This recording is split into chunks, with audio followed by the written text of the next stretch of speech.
Welcome to Brightly, You Radiant Being, the show that wildly recognizes, encourages, and invests in the radiance we all carry so you can shine your brightest.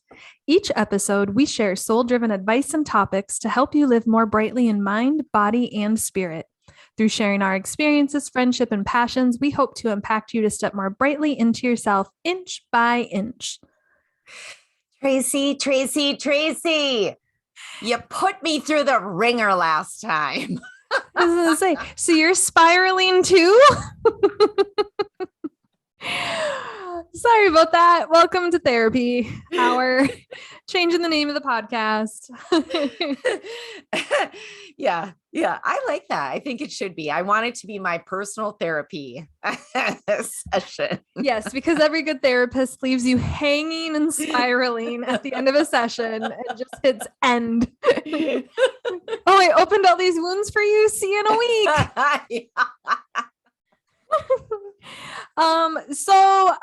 As you know, I found myself with approximately 5 days of free time this past week. And my accountability partner, trying to help me achieve some goals I haven't been moving forward on, was like, "Oh, how are you going to use this time?" And I was like, well, I was supposed to have fun during this time, so I'm not going to work on any of my goals, sir. Nice try. I have a whole bunch of books with bookmarks at various positions in them, and I'm going to use this time to just finally finish them. And I read one, and it put me in such a book hangover from a line in the second or third to last chapter that I have not picked up another book. We've got 2 days left of this. I want to know what you mean by book hangover. Is it that it was just too much to even think about starting another book? Or was it just so heady that you needed time to process it, or what? So typically my book hangovers are, I was so engulfed and engrossed in the book, because I rarely am a chapter by chapter person. I won't pick up a book if I couldn't stay up all night to finish it, if I wanted to, if I got that into it, right? So I'm usually reading in like long extended spurts of time. And so by the time I finish the book, it has been all consuming, especially depending on the size of it. Right. Mm-hmm. So like one that comes to mind for last year was Immortals. And now I can't think of it. Gentleman in Moscow. That it's like an 8 or 9 hour investment at one of the fastest or average reading speeds. And that was a week and a half of my life. And when it ended, I didn't want to join another world. I was so engrossed in that one. This book was a bit harder for me. It was one of the Madeline Miller ones. I'm not going to say which one. There's no spoilers, but just in case. But it was a bit harder for me to really get and dive into, because for me, it felt more like short stories. And so it wasn't leaving the world that gave me a hangover. Like I didn't want to hold on to that and stay in that experience before jumping into a new one. It was that there were a few lines that I felt like were personal attacks. And when I went back to reread them, to see if they applied to the episode like I thought they did, they absolutely do not, but they still apply, because it's so in terms of the story and the plot, and when I went back and had a less emotional reaction in the moment and felt less personally attacked, I was like, oh, it's more meant this way in terms of the story. Oh, interesting. But I'd like to share one of the quotes for you. I couldn't find all of them. Yeah. But yeah, so it's not what it necessarily means for the story, but what it riled up in me. So the main character goes, "For me, there was nothing. I would go on through the countless millennia while everyone I met ran through my fingers, and I was left with only those who were like me."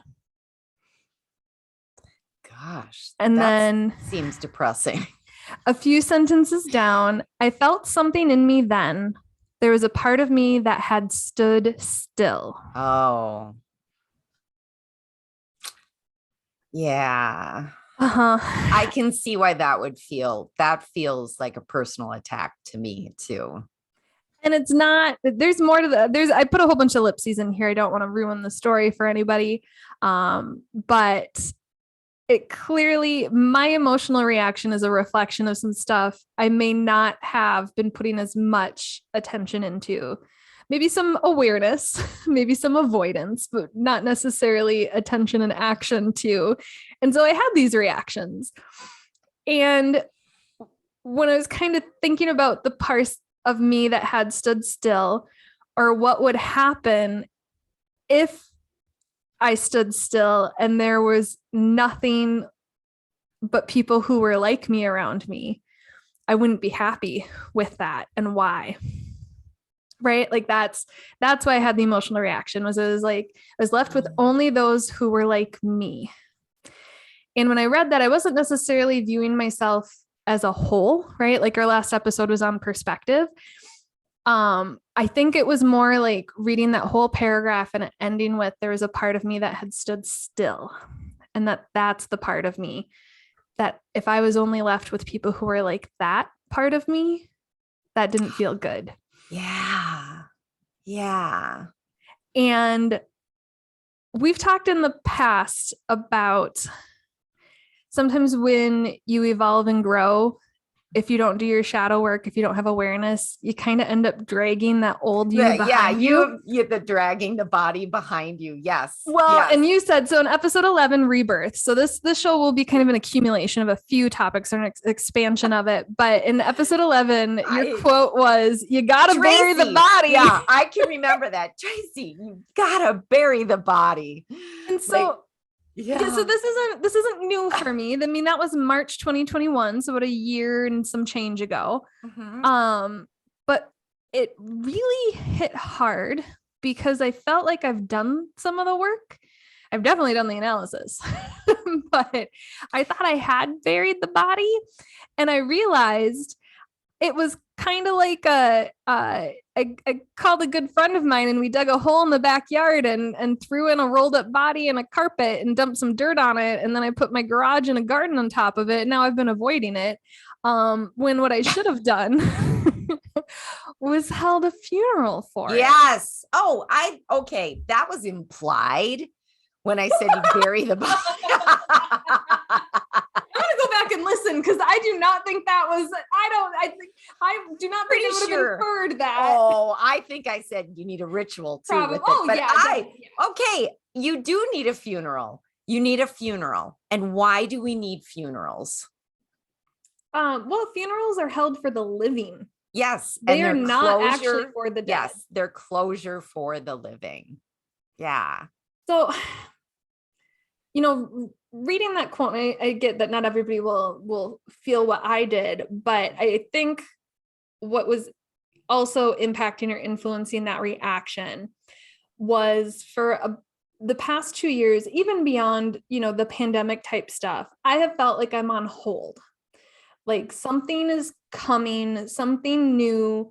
I've been making changes in my life. I've been trying to prepare. I've been trying to rest. A lot of people pointed out, maybe you just need to rest while you wait, get ready for the new thing. But it's more and more feeling uncomfortable.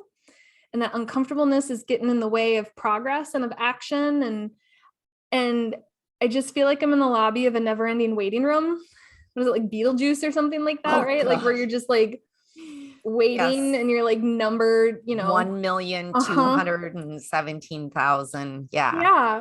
And it dawned on me, and I know we've touched on this, but have I made space for the new? Have I really made space? And I thought I did by like carving out new behaviors, by doing all these different analysis workshop things that we talk about doing, so that I'm naming things and I'm listing things and I'm trying to, be open to new. But if I haven't like held a funeral or a ceremony or an ending for some of this stuff, have I made space for it? And to your point, I think I kind of have. We've talked about it here or there and the importance of it and ritual, but I think I only have done that for the things that I knew had died. I don't think I've killed things that need to be gone. I think I need to make space, not hold space, not get rid of the old, the stuff I already know is there. But like, if I truly want this new stuff to happen, what in me, how I act, values, beliefs, routines, what's gotta go? Wow. And that, again, thank you, Tracy, for the last episode, and now apparently this one, where I'm like, oh God, now when you I hang have with more me, work. If you hang with me, you're going to have introspection. I'm not invited to a lot of parties. I do get invited to a lot of one-on-ones. I think that it brings up, again, almost like, okay, so not overwhelm, but there's almost like a panic, which I suppose could be sort of an overwhelm of, but what do I get rid of? How do I know what's no longer, what shouldn't be there? How can I be discerning with what I get rid of? Like throwing the baby out with the bathwater. What if what if I get rid of something that was actually serving me? I don't know. I think part of that is reflected in my physical space. And I actually cleaned today, but I know that in my physical space, I need to get rid of things. It's time for like a Swedish death cleanse. And I wonder if I got rid of physical things, this is what I have actually been thinking about, if that would help me get rid of internal baggage. And I think it depends on what it is, right? So like, let's say, I talk all the time, personality isn't permanent. There's a whole bunch of books on it. But that you can really craft who you are. Yeah. And this book, the end of this book, I couldn't find the one quote that I kind of wanted for that. But it's this main character's kind of realization that I don't have to be what I've always been. I think that is so empowering if we can actually take that, if we can assimilate that and integrate that into ourselves. Because I think that for every kid who has moved to a new school and been like, I'm going to be something different here, but how often is that portrayed not as somebody deciding who they are and being it, but more, what are these people doing? And I'm going to see if I can replicate it. That's exactly what it is. Or somebody else saying, oh, here's a new kid. Let's shape that new kid into what we want. Yeah. But so you named something a little bit ago, kind of like that hesitancy of what if this thing I get rid of, either internally or externally, is actually serving me. And I feel like outside of the super popular murder podcast, nobody likes to talk about death. And definitely nobody's talking about planning tiny deaths in their life. And I don't mean like losing an actual person or an animal or a companion or something like that. That's a different type of death, a different type of funeral. I'm talking about, I am about to turn 40, or I'm about to get divorced, or I just got married, I'm about to have a kid, major transitions in my life, starting a new school, starting a new job, changing careers, right? Like major transitions, which are great jumping off points to be the thing you want to be, right? To really hone and craft that. But you kind of have to plan some tiny murders. So tell me more. I like this. I love tiny anything. So let's talk about tiny murders. Yeah, because I wanted to call it tiny deaths, but in French that means something very different. It does, but very different. But so Le petit mort. Petite mort. It's orgasm, by the way. We can call it tiny death. But yeah, I think that's less violent than murder. Yeah. So I feel like preparing for death, any death in general, it is a healthy way to be ready for change we didn't plan for in life. But when it comes to wanting change or being ready for change or newness or some sort, you kind of need a little bit of a plan, or the Virgo in me does. Some people can just do it. Well, honestly, if more people literally did plan their deaths, their literal deaths, it would be much better for the people left behind, frankly. So whether it's your ultimate end and you want to make sure that the person you are leading up to that matches, right? Or if it's, just wanting the journey along the way to be more intentional, like you do have to think about how can you prepare and plan for the death you want. So like I mentioned age. So a big one, when I was growing up, turning 40 was over the hill. It was a black party city, streamers, old bloated men on cakes. Like it was the weirdest thing. It was weird. And so many friends, I have so many friends that like at 30, their lives were over. And I was at a much different stage in turning 30 and a year behind them, but I never understood that. And they just felt so old and like different, and paying attention to what age bracket they were in when having to check the little box on a survey.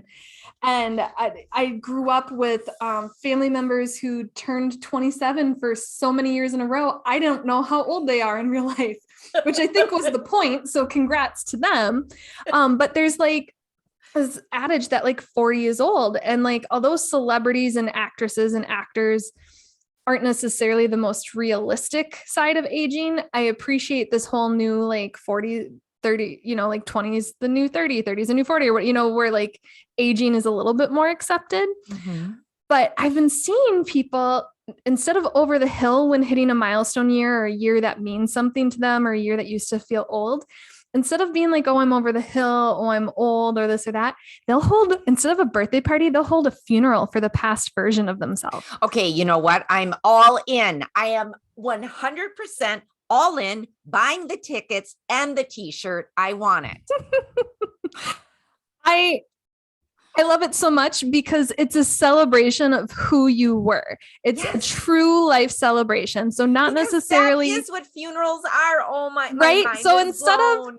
of birthdays are so much looking at what's in front of you, and society likes to tell you what you can and can't do at a certain age, or don't they? Yes. There's so many people, there's so many Gen Zers on social media looking to millennials and being like, there's no way you're 40. What's your skincare secret? And they're like, this is just what 40 looks like. Like TV did you dirty. Like this, I'm very lazy with my skincare. This is 40, right? Like we have very specific points in life when biologically aging shows on us, and different things influence that. But there's so many stuff about looking forward and what you can't do and what you shouldn't do and all that stuff. Why not instead on your birthday be like, I got me here. Let's celebrate that, right? Like, and do a life celebration. And also, especially if you're going from like a younger, more immature milestone to more feeling like a woman, right? Like that maiden mother crone, and like how you really embrace being a crone, right? Like what a great way. Like if you feel like you're finally ready to let go of that maiden quality or that mother quality and embrace being a crone, hold a funeral for that era of your life and like let go of those expectations, right? Yeah, I love that. I'm not quite ready to give up. I could definitely have a funeral for maiden, but because I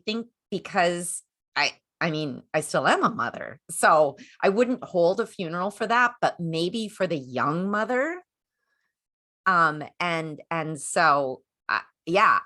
all in. That mother stage and what it represents is not that you're no longer a mother. I know, it's being able to, yes, I know. And I will say, when I left that stage, I should have had a funeral. I should have had a ritual, because I went through quite the grieving process. Even though I did not want any more children, I had my last child when I was 40. So, and according to my gynecologist, why wasn't I already going through menopause? Your whatever age I was. She actually said to me, well, you're 53. I'm like, okay, I'll try harder to stop bleeding. Anyways, but I grieved that part, but I just it just slowly left. The grieving slowly left. And I wish I would have had the foresight to have a funeral for that. But that's what I love too. So I feel like even when you're death positive and you're prepared, there's still grieving, but you've kind of made space for it and allowed it and picked what you're going to grieve over and what you're going to celebrate. Yeah. Really good point. I'd say for some of this stuff too, especially if you're new to it, ask a friend to be like your death doula. Have you heard of that lately? Yes. Listen, I think the first time I heard death doula, I was like, okay, if I were a 40-year-old, that would be my new vocation. Well, and I feel like too, especially if you're going to do it for milestones or ages, that's a really easy one. But how great would it be to find a mentor or a friend that's a decade more advanced than you, or in the stage of life that you are now approaching, that can help guide you through the grief that's going to occur, the happy changes, maybe the not so fun changes, right? To help kind of, like lead you down the river Styx, right? Like, this is reminding me. So there was a book that was very popular when I can't remember if it came out with my first pregnancy or my second pregnancy, but it was The Girlfriend's Guide to Pregnancy. And it basically was everything that no one else tells you, the good and the bad. And I feel like you're right. We need that. We need that mentor, or as you called it, like a death doula for this. I love that, because people don't always tell us. They either don't remember everything about it, or sugarcoat it, or make it seem horrible. right. It's either one or the other. It feels And that's like all a reflection of how prepared they were at the time. Yeah. And what their perspective and their guides were, and their parents' experience and all that, right? Like, I distinctly remember at my mother's 40th birthday, I'm the videographer of the family at family events. So I was taking pictures and I was recording. And I made a joke to my aunt that's been 27 my whole life about how she's next.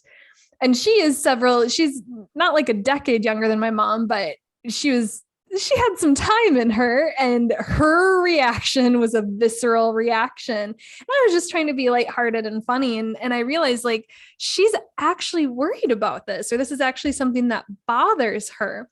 And I was in high school when that happened. And so I was, in college when she actually hit 40, and I don't really recall if we celebrated or what we did, but I remember in that moment being like, I'm going to be excited that I get to age.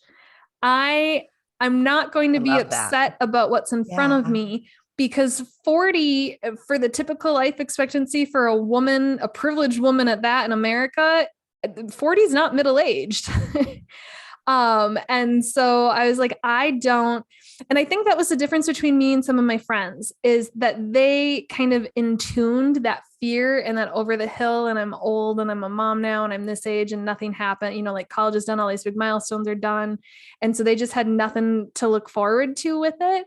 Whereas I consciously decided, like, on my 30th, I went skydiving. On my 40th, I'm going to start potentially doing, like, I'm trying to think of goals I can do. Right. So, I was going to get a tattoo on my 40th, but instead I was pregnant.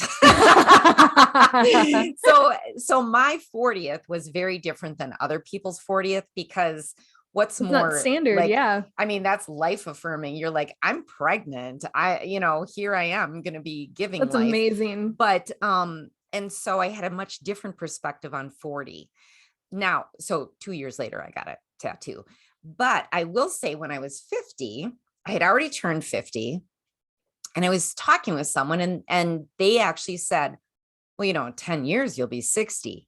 And it almost shut me down. I was like, 60. So you went from life affirming to immediate thoughts of what 60 might be. Yeah. It was like, what? 10 years? That's nothing.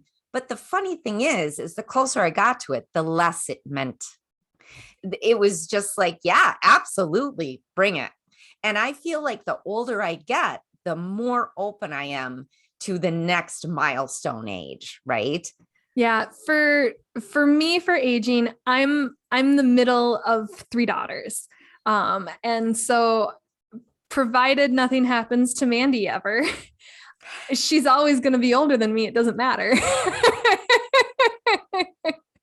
And so I think that's part of my mindset too, is I get to see when she turned 40, it's not that bad, right? When she turns 45, when she turns 50, right? Like, I have this marker, this milestone in front of me of it's not bad at all. She's having a good time. I mean, she can write into the show if I'm wrong, but I am not the middle child. I am the youngest. So I had my 2 older sisters, and I have more siblings than that, but it's the 2 that I am in most contact with. So they're sort of my markers. And in fact, one of my sisters is already 70. And then the other one will be, or no, my one is maybe 71. Okay. Sorry, everybody. Pandemic brain. But the one who's going to be 70 was like, I'm going to be 70. And I'm like, yep, that happens, because I don't want it to be, it's like, no, you have to be okay with it because I'm next. Right. I think that's how I kind of approach it too. I make sure she celebrates her birthday every year. Like if you don't want to, I get it, but like, let's go to dinner. But now I wonder if I brought this to Patty, if I were to say, well, let's have a funeral for for your 60s. Yeah. Yeah. Because I think she'd be all in on a funeral for her 60s. I do. And it can be a classy ass funeral, fancy hats, good food, dance around a bonfire. Like it doesn't have to be like some sad, sappy affair, right? Like pick your theme and go. You could be her death doula, Amy. Is that you? Do you think I could? All right, Patty. If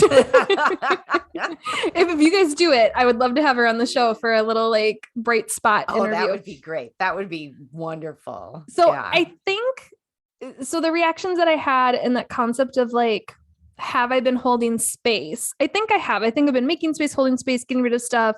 I'm the opposite of you, where I learned like 20 years ago, can't take it with you. Right. And so and you have shared many times what a minimalist you are, more white space. and like, I definitely have filled my home in the time I've been here. But like when my home insurance agent calls me and talks to me every summer about my plan and like what happens with the total loss, I'm, knock on wood, but I was like, if it can be fixed with money, it's an inconvenience, not a tragedy. Right. Like even if I lose all my photos, not like I was looking at them daily. Right. Like I have a disconnection to my stuff. Maybe that's too much of a boundary. But when I was kind of thinking of this new thing that just feels like it's hovering on the horizon. And I don't know if you remember, a couple birthdays ago, I, was just kind of meditating, kind of reflecting, like, why haven't these things happened yet? Like these great things happened to me. And now I feel kind of stalled, and like all this stuff that I thought happened for a reason, nothing's growing from it. I make all this up. And I just had like a voice in my head that was like 37. I'm 39 days away from turning 37 or turning 38. And so, for the first 3 years after that, I was like, oh, I'm not in a rush. Things are going to happen when I turn 37 now. I'm like, tick-tock, universe, tick-tock. I've done all the work. I'm hanging out. I'm ready. And when I was kind of thinking about that and like, how do I want to spend the next 6 weeks? Do I want to like do a sprint? Do I feel like I need to force it? Do I need to pause? Did I just have a stroke back then and it didn't really mean anything? And I kind of came to the realization with this whole idea of like funerals for your past self, of like, whatever is coming next, this iteration of me is not it. That I need to have like a phoenix moment of burn it all to ashes, something bigger. Even the concept of, I keep telling myself how much I love my home and how thankful I am and feeling like I was here for a purpose and a reason, and how scared I am. I would be scared to lose it to some, outside of like a major choice my way. And part of that phoenix moment to me was like, this huge thing could completely upend everything, right? Like, what if this big thing was moving out of the state, the country, right? Like going to the moon, right? Like it. Wow. I have to be willing to burn it all down, metaphorically, insurance man. Tony, if you're listening, nothing's happening, but it's like it's like a tower moment. Yeah. But I was like, my style, like when I was having a really hard time creating a vision board this year. And I keep stopping it. And I really want to put something on my desktop. I want to utilize new tools like Notion. My accountability partner does Miracle Morning. And I was like, well, what do your visualizations look like? And he's like, well, I look at my vision board for a minute to, 2 or 3 minutes every couple of days or once a week. And I visualize what I want my day to be. And I was like, oh, that is not what I'm doing. No. And when I do my visualizations, not what I'm doing either. I was like, well, when I do my visualizations, I don't look like me. This current version, I'm a much better, more improved, but highly attainable and achievable version of me. But I was like, this version of me, while it got me to where I am and I'm proud of it, if my vision doesn't include it, why am I holding on to it? Oh, mic drop. Wow. So if we're a Okay. business, right? So I'm going to bring it back to the whole like business of us, business of being Yeah. you. Yeah. So we've done a lot of root cause work, right? Like a lot of why, stuff like that. Mhm. And sometimes as businesses grow and time goes on, in order to innovate, you have to completely refresh, change course, drop your core product, be a new thing, redress yourself, because standing still is a risk. Being stagnant is a risk. Yeah. And so, you know, I know some of my root causes, but when I kind of like look to that whole adage that we talked about a year ago of what am I dragging? Is it reputation, public self, personal self, experiences, relationships, goals, expectations, routines, beliefs? Like when you talk about Phoenix, like that's the whole, right? And the whole is greater than the sum of its parts, man. Like, Yeah. So are you willing to just like bam, firebomb the whole of it? right? Like it's like such a main character moment in your life. No, And seriously. right, Yeah. where you like get to decide, are you going to self-sacrifice or are you going to, you know, go into the fire, the flames? Yeah. And I'm if my life today is how my life were to be, it's not a bad place to be at all. I don't, right? Absolutely. Like nothing Right. to mourn there, but plenty to celebrate. But I'm at a place where I could implode it all. And what would that look like? Ooh, I feel like that when you talk about it like that, and what would it look like? It feels like opportunity. It feels like fun to imagine what it could look like, right? It's not overwhelming. It actually is And it's not an expansive. escape. Like how No. many people in bad marriages or who had kids too early or maybe realized they didn't want kids, they love them, but realize this isn't the life path I wanted and it's kind of speed bumped me, right? Like this is not a daydream of an escape of my current responsibilities, right? Like there would be part of Super good planning for point, my death Tracy. would be closure, right? So if I'm thinking of starting a new job or if I'm open to new job opportunities coming, it's making damn sure I am caught up at my current job, that I have standard operating procedures written and good relationships, right? And like that if I left, I'm not burning a bridge. That when an opportunity does come, I can take it, right? So it's still being accountable for the life I have, still paying my mortgage, still brushing my teeth, doing my routine, going to school. But that maybe look at where in my life, like starting with like clothing, do I want a new style? Does my current personal style represent this thing? And do I need to, you know, burn or donate some clothes, right? Like, like there's little things, you don't have to do it all at once. I know that Phoenix Rising thing is a fun image, but this is probably baby steps. We were talking about the little deaths, the tiny funerals.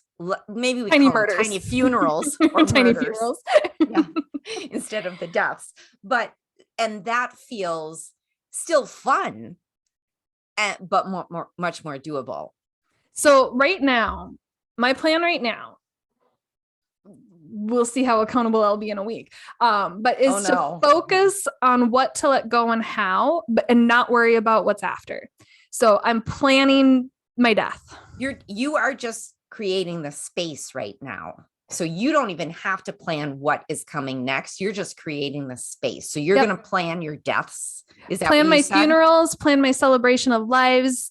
You know, so Wikipedia, and probably from the dictionary, says a funeral is a ceremony connected with the final disposition of what died, such as a burial or cremation, with the attendant observances. And so I think part of it too would be engaging other people in it, right? Oh, absolutely. Not just show up at Christmas a totally new person. Right?